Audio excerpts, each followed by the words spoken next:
Prosecution calls Ms. Billy Isaacs to the stand. Okay.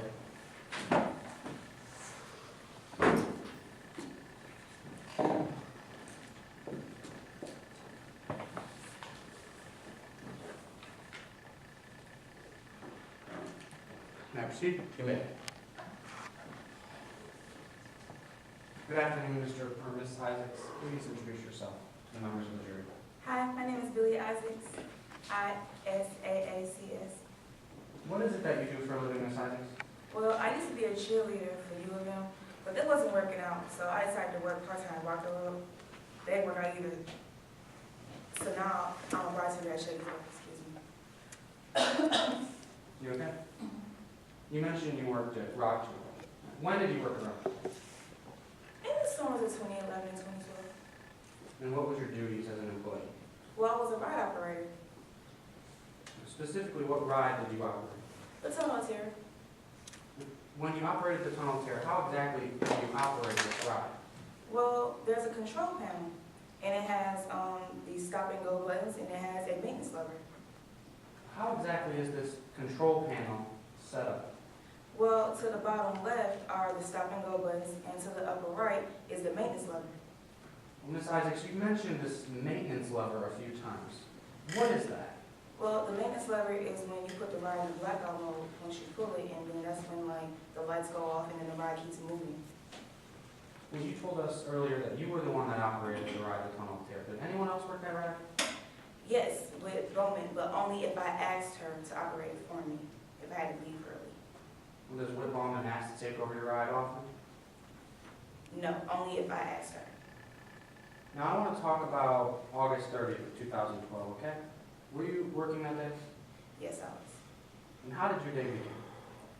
Well, my day was normal, but Whit was acting kind of strange. What do you mean by that? Well, she kept coming up to me, asking me to take over my ride. Had Whit Bowman ever asked to take over your ride previously? No, I always asked Whit to take over my ride if I needed her to. Now, specifically on August 30th, how many times did the defendant, Ms. Bowman, ask to take over your ride? At least 7 or 8 times that day. So after the defendant asked you to take over your ride, what did you do? I told her no and that I was okay to stay at my ride for the day. And what happened after you told her no? I'm sorry, can you repeat the question? Yes. What happened after you told Ms. Bowman that you weren't going to leave for the day, that you were fine?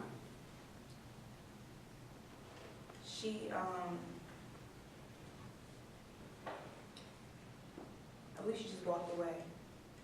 But Okay. she came back to me again. But Well, after she came back, did she ask you to take over your ride again?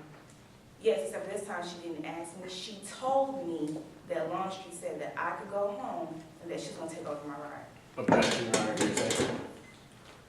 May I respond to that? Objection, hearsay to what statements? To the statements of Longstreet. And what's your response? Your Honor, opposing counsel, I'm assuming, is objecting to hearsay within hearsay then?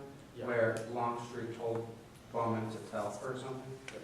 Specifically, Longstreet's statement. Hearsay is defined as an out-of-court statement being offered to prove the truth of the matter asserted. Now, Longstreet's statement was a command to tell Bowman to tell her something. We're not using Longstreet's statement for the truth of the matter asserted, rather the subsequent actions of the defendant. Response? Yes, Your Honor. Mr. Longstreet's statements that Mr. Bowman did claim to Billy Isaacs do go to prove the truth of the matter asserted that Mr. Bowman was trying to be at the tunnel of terror at that time. So the statements made by Longstreet, allegedly by the defendant, are being used to prove the truth of the matter asserted. Therefore, it is considered hearsay.